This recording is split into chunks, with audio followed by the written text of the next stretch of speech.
Halo Sobat Kontan, jumpa lagi dengan saya Aji Susaini, reporter Kontan TV di program Executive Insight.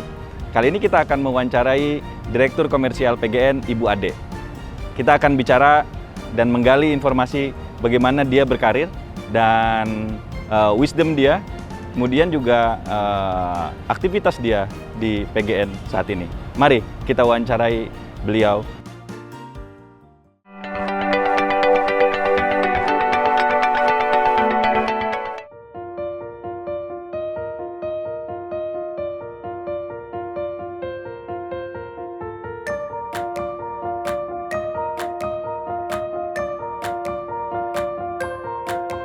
Perjalanan karir Ratih Esti Prihatini, Direktur Komersial PGN bisa dibilang lengkap, dari bekerja di hulu migas, jasa migas, sampai dengan penjual gas. Karirnya berawal di BP. Saat bekerja di BP, Ratih yang akrab disapa Ade juga pernah ditempatkan di bidang komersial. Kemudian selepas dari BP, Ade melanjutkan karirnya di Pertamina Hulu Energi ONWJ. Dan setelah itu, Ade menjadi salah satu direktur di PLT El Nusa Tbk. Karir Ade selaras dengan latar belakang pendidikannya di Teknik Perminyakan Universitas Trisakti. Dalam memimpin Direktorat Komersial di PGN, Ade selalu mengedepankan kerja tim. Sebagai pemimpin, Ade selalu menerapkan disiplin dan kejujuran. Mari kita ikuti perbincangan Aji Susaini, reporter Kontan TV, dengan Direktur Komersial PGN Ratih Esti Prihatini. Halo, selamat siang. Saya Aji Susaini, wartawan Kontan TV. Kali ini kita akan masuk ke program Executive Insight bersama Direktur Komersial PGN, Ibu Ade. Hai Ziz. Apa kabar Bu Ade? Alhamdulillah baik, sehat. Gimana kabarnya sekarang? Seneng. Seneng ya? Seneng ya, meskipun challenge-nya juga banyak, Challenge-nya tapi banyak. seneng banget. Didatengin Ajis lagi. Temen lama yang udah lama nggak ketemu juga ya. Nggak ketemu ya Bu ya? Jadi kita mau ngobrol-ngobrol soal karir Bu. Boleh Bu Ade, dong, boleh, di boleh. PGN. Tapi kan sebelumnya juga Ibu sudah Iya. beberapa bidang atau karir yang Ibu geluti lah ya, selain dari PGN. Iya, iya. Nah, mungkin Ibu bisa cerita soal karir Ibu di industri energi, apakah langsung ke industri energi atau di industri yang lain tuh? Nah, itu thanks Ziz for the questions. Itulah karir saya graduate dari Teknik Perminyakan Universitas Trisakti, dan alhamdulillah ketika saya bekerja di BP, saya di sekolah S2 di IPMI Business School, dan dari situ karir saya masuk sebagai well service support specialist di operations dari zamannya Arco, zamannya BP, dan saya join Pertamina. Karena waktu itu ONWJ sahamnya dibeli oleh sahamnya asetnya dibeli oleh Pertamina. Terus saya join di situ, dan memang saya langsung terjun di komersial gitu. Dan last assignment saya adalah sebelumnya adalah Business Development Director El Nusa Tbk, part dari subholding upstream, yang sebelumnya saya menjawab Vice President Commercial and Monetizations. Dan setelah itu saya bekerja di PGN sebagai Sales and Operations Director, terus habis itu jadi Commercial Director. Jadi dari upstream, dari midstream, sama service company ya lumayan lah. Tapi itulah Jis, karir saya bermacam-macam. Oke lah, di oil and gas terus. Tapi artinya dari pendidikan ke Ya. pekerjaannya sebenarnya masih inline ya Bu? Masih inline, ya masih inline sih. Biasanya kalau dari teknik perminyakan kan langsung ke ke eksploitasi atau eksplorasi, dan kemudian karir saya sempat agak ini dulu. Waktu itu zamannya BP, karir saya di operation, saya 2 tahun di HR. Setelah itu saya berkarir, setelah itu 2007 saya ingat banget saya di komersial. Gitu. Nah sekarang di komersial? Iya. Sekarang di komersial, at least end up komersial, mungkin dan nasibnya kali ya di komersial jadi terus ya. kayak mengulang waktu di BP berarti ya Bu ya? Iya, di BP, di PHE juga saya sebagai Vice President Commercial and Monetization juga gitu loh. Nah, cuma memang tadinya kan di upstream, sekarang di downstream. Dulu jualan minyak, sekarang membeli minyak gitu. Oh, iya. Membeli minyak, membeli gas. membeli gas, dulu jualan oil and gas, minyak dan gas, sekarang menjualan gas untuk ke customers gitu. Ya. Bu, kalau bisa diceritakan karir Ibu itu siapa role modelnya, Bu? Yang bisa Ibu... Duh, kalau kayak gini terus sedih nih. Jadi ibu saya sebetulnya role model saya. Ibu saya is a very tough person, dan juga kebetulan dia masih muda, juga single parent karena ayah saya meninggal juga umur muda gitu ya. Jadi ibu saya tuh mengajarkan saya tuh tentang, ibu saya tuh mungkin karena didikan Belanda ya. Jadi disiplin udah pasti, dan satu tuh jujur. Jadi dulu kalau kita masih kecil gitu, kalau misalnya ada ulangan jelek kan suka takut ya. Betul. Tapi itu saya diajarin, karena dulu saya sekolah di swasta, jadi ketika dapat ulangan nilai bagus ataupun jelek harus dapat tanda tangan dari orang tua. Orang tua. Nah jadi takut, tapi ibu saya selalu bilang enggak, kamu harus jujur. Jadi apapun itu jujur dan disiplin. Dan jujur, disiplin, dan ibu saya tuh selalu mengajarkan bahwa we have to work hard. Jadi nggak ada tuh yang nanti luck ini, nanti dapat faktor luck, itu nggak, work hard gitu kan. Dan satu lagi ibu saya selalu mengajarkan, apa jangan pernah berlupa berdoa. Iya. Jadi itu yang selalu ditanamkan sama itu dari Bunda kecil. ya, Bu? Iya, ibu saya tuh is a very tough person, tapi dia juga mengajarkan kita untuk itu. Makanya punya anak empat-empatnya juga alhamdulillah semua lulus lah, jadi S1 semualah gitu.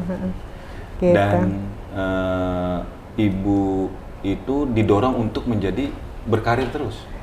Iya, jadi ibu saya tuh selalu memotivasi saya gitu ya. Jadi dari kecil saya dibiasakan oleh ibu saya ketika pulang kantor gitu ya, terus dia bilang, yang kita soalnya, "Mama mana Mbak?" gitu kan.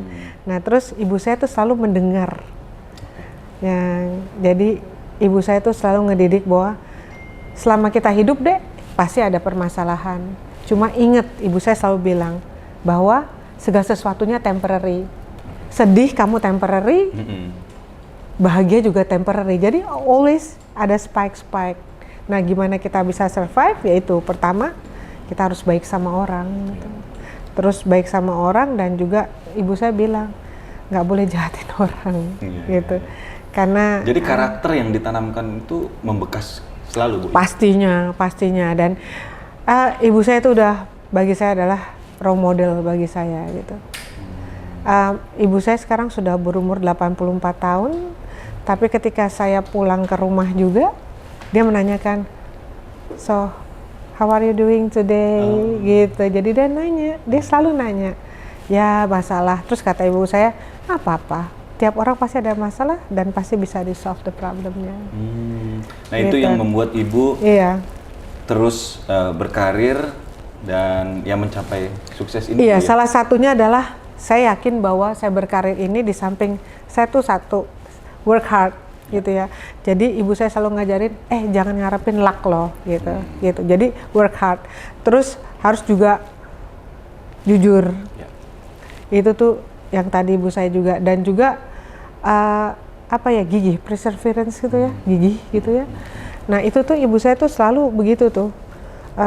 Jadi kita berarti harus dan juga fokus. Apa yang kita mau fokus, dan kalau emang nggak tahu tanya. Saya gini-gini masih punya coach loh. Oh iya, ada mentor berarti? Ada mentor, benar. Saya coach saya kebetulan ada salah satu CEO, dan saya kalau saya suka nanya ke dia. Jadi baiknya gini gimana ya, gini gimana ya gitu. Jadi kadang-kadang saya juga suka bertanya, misalnya permasalahan ini gimana ya gitu, dan dia selalu memberikan another side.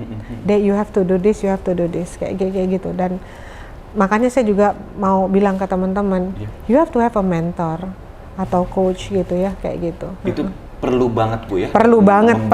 Ya, Bu? Betul. Karena juga somehow dia melihat apa yang kita nggak lihat juga gitu.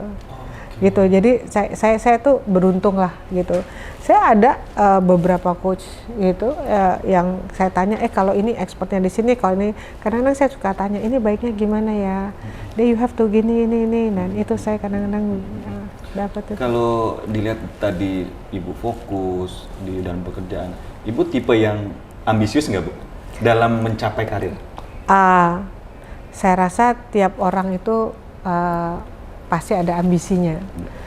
Tapi ada ambisi in the good way ya, dalam artian in a good way. Jadi ya dong, orang bekerja itu harus ada ambisi. Ya. Karena itu yang membuat motivate you untuk supaya mencapai itu. Gitu. Tiap orang punya ambisi sah nggak? Sah aja. Bagi saya ambisi adalah sah. Tapi saya bilang ambisi juga dengan cara yang baik, tidak nyikut kiri, tidak nyikut kanan, tidak apapun itu. Jadi ambisi, karena menurut saya ketika kita bekerja dengan baik, ketika kita memberikan pekerjaan, misalnya ketika bos saya tuh yang di BP selalu bilang begini, kalau kamu dikasih tugas A sampai C, kamu bisa terangin sampai Z. Jadi you have to all out. Ya. Itu ngerjain itu seperti itu. Dan saya yakin kalau Mutiara dimanapun juga pasti kelihatan. Betul. Kalau saya di dalam karir saya, apalagi saya man dominated ya. Nah itu Bu. Nah sebagai perempuan, apakah saya harus bekerja keras? Oh iya. Kadang-kadang, lu perempuan emangnya bisa apa gitu kan, kayak gitu. Padahal sih, ya kita yakin kita bisa, kita nunjukin aja dengan kemampuan kita. Karena saya pengatur meritokrasi. Meritokrasi kan dimana kemampuan, kemampuan dan juga kemampuan kompetensi, dan juga kita tunjukkan aja kepada mereka kayak gitu. Berarti memang masih ada ya Bu ya orang yang beranggapan bahwa perempuan nggak bisa mencapai top level. Enggak lah, apalagi yang sekarang ya. Beruntung perempuan yang sekarang ini. Kenapa? Banyak sekali opportunity, apalagi BUMN kan menargetkan 25% ya. Betul. Perempuan kan. Nah itu go perempuan. Pertamina juga ada loh, Pertiwi juga bagus juga, keren, dan itu bagus banget menurut saya. Ya, itu sebenarnya jadi perempuan, ada peluang, Bu, ya? Perempuan sama perempuan kita saling hand in hand gitu loh. Dan saya rasa yakin perempuan bisa lah semua. Buktinya saya juga bisa dapat duduk seperti ini. Bisa gitu. Nah di dalam tim Bu, itu bagaimana sih membuat kesulitan? Pertama adalah roles of the leaders ya. Leaders itu adalah sebetulnya deliver through others kalau menurut saya. Karena dalam suatu tim itu nggak ada I, adanya we. Ya kan? Nah, jadi yang ada adalah kita menyampaikan visions atau missions dari company itu apa, our goals itu apa. Nah, terus diterjemahkan oleh the team. Nah, tapi bagi saya adalah yang paling penting adalah komunikasi sama koordinasi. Nah itu jadi selalu berkomunikasi, koordinasi apapun itu permasalahannya. Kalaupun ada permasalahan nih, saya biasanya suka let's discuss with the team. Terus kita langsung cari deh solusi alternatifnya apa sih? Alternatif itu apa? Dan kita dari alternatif itu kita pro and cons tuh. Kita lihat banyak yang cons, apa yang banyak yang pro. Nanti habis itu baru kita rekomendasikan seperti itu. Nah, itu juga saya kan punya 7 direct report dan 7 lelaki semua nih. Tapi they are all very good menurut aku. Jadi saya juga bilang sama teman-teman, ketika teman-teman ingin mempropos segala sesuatu, tolong dong dipelajarin dulu pro and cons, nanti kita decisions bareng-bareng. Jadi jangan minta arahan tuh saya paling nggak suka tuh kayak begitu. Jadi harus inisiatif. Jadi inisiatif lah dia. Jadi kan dia juga sebagai leader juga. Sooner or later, siapa tahu dia juga nanti juga posisinya juga akan di sini juga. Jadi membuat orang-orang itu berkreatif. Jadi jangan minta arahan ibu, aduh saya tuh paling nggak suka. Jadi saya pengennya tuh leader, oh ini permasalahannya apa? Ketika permasalahannya apa, terus nanti mereka buat pro and cons. Nah, mereka merekomendasikan kepada saya nih. Nah, nanti let's discuss bareng-bareng. Sehingga jangan minta arahan. Bagi saya, leader adalah harus semua dengan tim propose which one is pro and cons-nya, which one is better, nanti baru kita ngambil putusan yang terbaik gitu. Jadi memang sebenarnya harus aktif ya Bu ya? Iya, bagi saya tim itu sih seperti itu.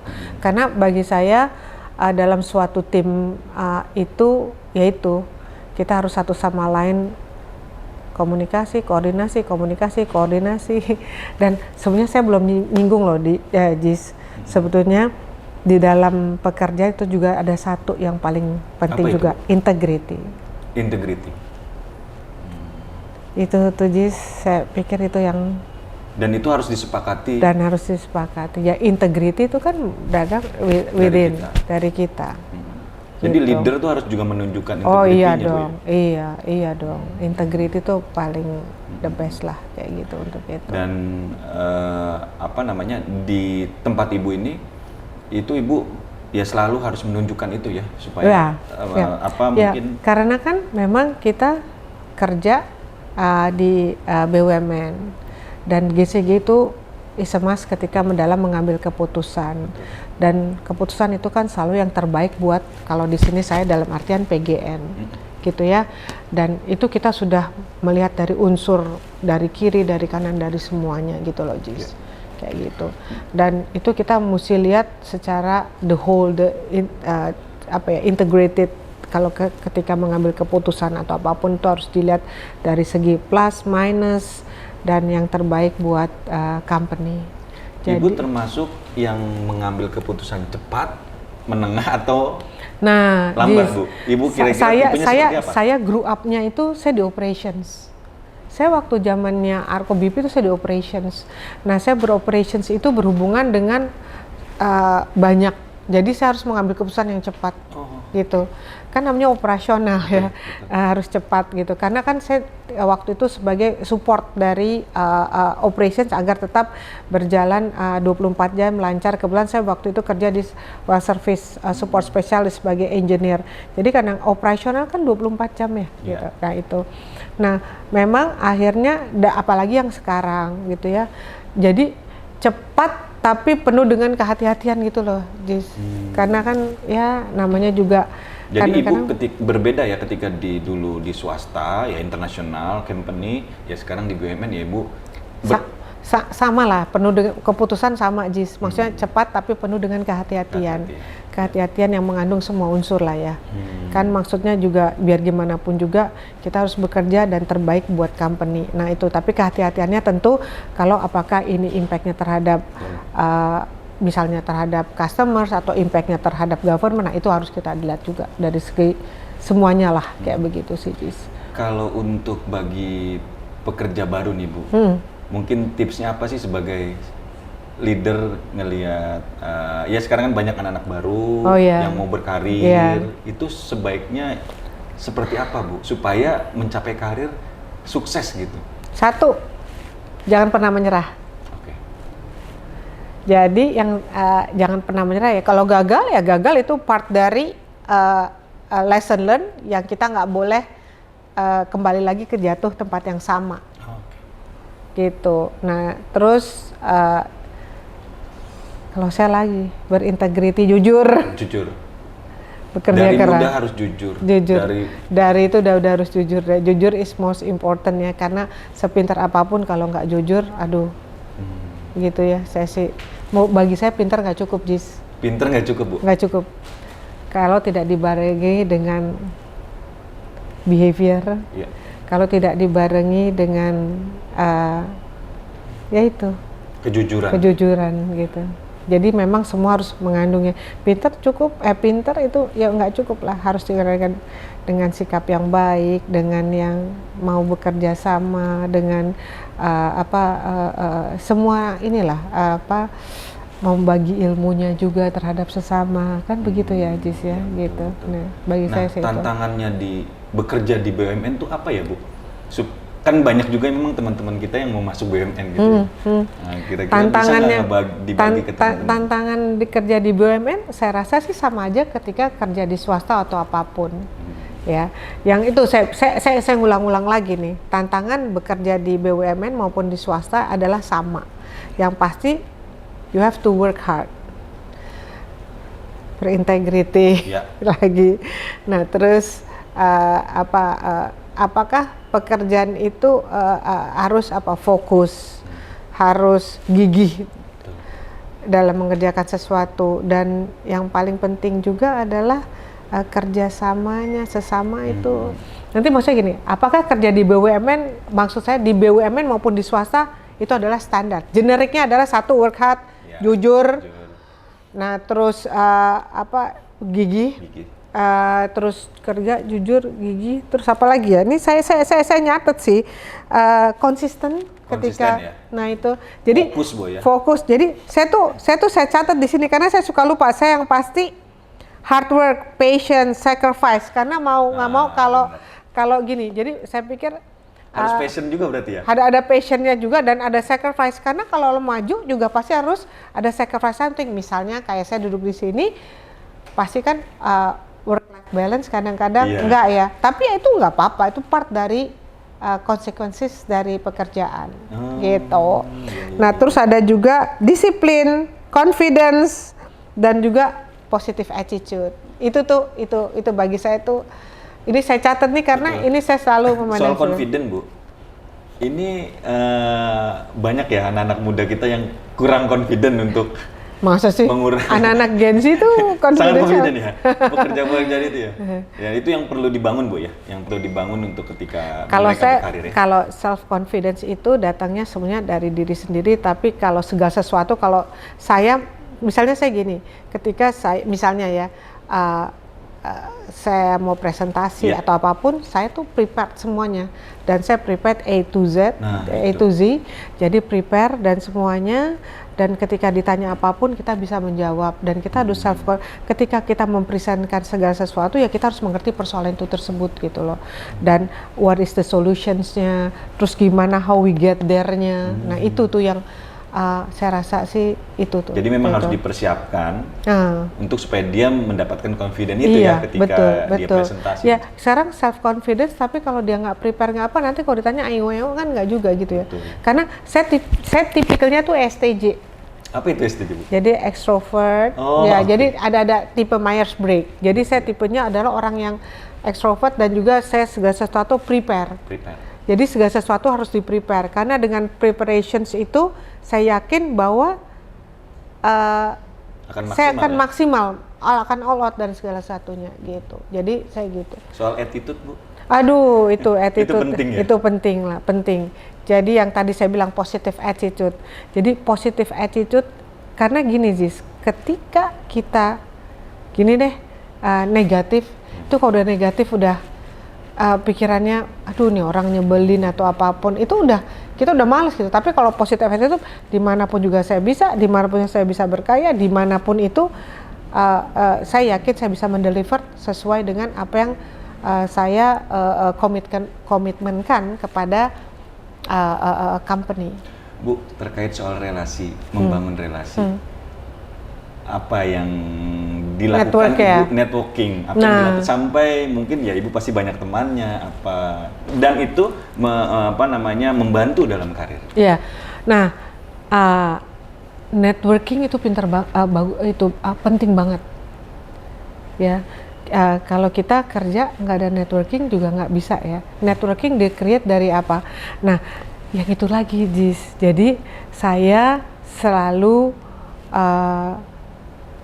mempunyai dari dulu nih. Dulu mungkin tuh kebiasaan kami di multinational company MNC itu waktu zaman BP itu mentoring coaching itu adalah hal yang wajib gitu. Wajib. Jadi gitu. Jadi ketika itu saya dapat mentoring, saya kebetulan one of the vice president at that time. Oh ya Dek, kalau di sini kamu saya kenalin ini ya Dek. Oh ya di sini gitu. Tapi saya juga berusaha sendiri gitu. Jadi kalau saya misalnya gini ke SKK gitu ya, ke SKK dari zamannya saya di SKK di BP kan saya di komersial. Nah terus sampai sekarang pun saya masih baik tuh orang komersial. Tapi meskipun saya udah ke Elnusa apapun saya tetap maintain. Oh tetap di-maintain ya? Tetap di-maintain. Jadi networking adalah saya ketika coach saya memperkenalkan, mentor saya memperkenalkan untuk membuka network, itu saya lakukan. Jadi, nah gitu.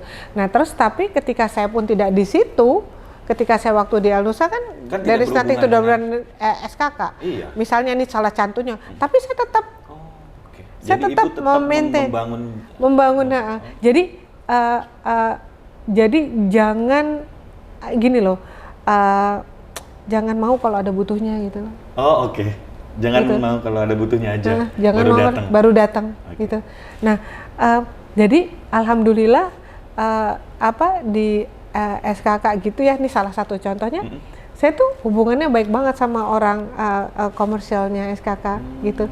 Padahal waktu di Alusa saya nggak, tapi saya tetap suka ngobrol dengan mereka gitu. Ya nggak semuanya, tapi at least ada beberapa kayak gitu. Dan itu sangat membantu Dan itu pekerjaan Ibu ya. sekarang. Yang sekarang.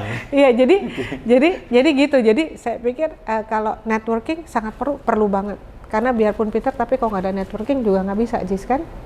Betul kan, gitu. Jadi network dalam artian positif tentunya ya open minded. Iya. Dan kalau dikenalin iya, dan kita oh ya Pak, nanti saya minta tolong ini ya Pak. Itu yang saya lakuin gitu. Dan saya juga memaintain beberapa orang yang memang ketika saya ditugasin di El Nusa di service company, saya nggak ada hubungannya nih gini, tapi nggak Pak, ketemuan dong Pak, ini ketemuannya sih nggak lama, palingan di Putri atau dimanapun itu gitu. Jadi ya saya tetap memaintain itu gitu, dan sampai sekarang ya namanya dunia bulat kan ya. Betul. Kita nggak tahu nih nanti the next assignment Dimana itu gitu, di Bu, mana, apapun itu di mana tuh gitu. Jadi saya tetap maintain yang seperti itu. Dan juga jangan lupa bahwa kita juga minta tolong sama bos kita juga. Tapi somehow nih, contohnya anak buahku, ada yang dulu bekas kerja di regulator juga, dan he has a good networking with semuanya gitu. Dan aku terus terang, aku minta tolong. Kita kenalin ini. Jadi maksud aku, kalaupun ada, regardless dia lebih muda, kalau apa-apa, minta tolong. Bagi saya nggak pernah gengsi, karena kita bisa belajar dari all level, Jis. Gitu, jadi hebat. Biasanya ada saya enggak tuh. Jadi saya Jis, terus terang aja, saya kalau nggak ngerti, kalaupun dia lebih muda, saya tanya, ya udah saya tanya aja, karena saya emang nggak ngerti. Jangan sampai akhirnya mempunyai perceptions yang berbeda. Kalau emang saya nggak tahu, saya nanya. Dan kalau kayak contohnya nih, anak buah saya salah satunya ada yang bekas regulator ya, dan dia punya connections, dan itu yang baik ya. Terus saya bilang, kenalin ini nggak? Kenalin saya dong, ini siap Pak, kenalin dong, siap Mbak gitu. Jadi saya tuh selalu memaintain itu seperti itu. Jadi mau maintain network, caranya banyak banget. Iya. Nah itu tinggal dari ke-comfortablean seseorang aja. Kalau saya manusia yang paling gampang, oh ya ini kenalan gitu. Ya tapi nggak selalu ada yang bisa, oh ya nanti akhirnya nggak dikasih waktu, ya nggak apa-apa. Nggak apa-apa gitu. Kalau orang kayak gitu kan kita harus